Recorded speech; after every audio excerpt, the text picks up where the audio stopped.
Beginilah kondisi terkini kawasan Zaporozhye. Rekamannya ramai beredar di media sosial Telegram pada Selasa 6 Desember 2022.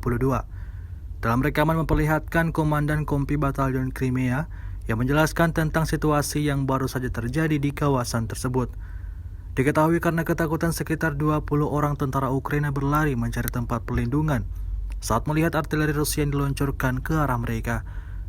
Militer Rusia secara bertahap menduduki wilayah penting yang strategis di dekat kota Kramenskoye dan meletakkan ladang ranjau di sana.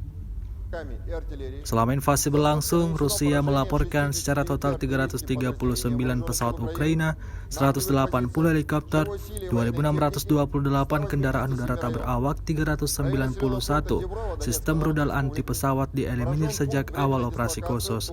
Dari kubu Kiev, Kementerian Pertahanan Ukraina melaporkan 540 tentara Rusia dieliminir dalam 24 jam terakhir. Total 91.690 prajurit Federasi Rusia meninggal sejak awal konflik hingga hari ke-286.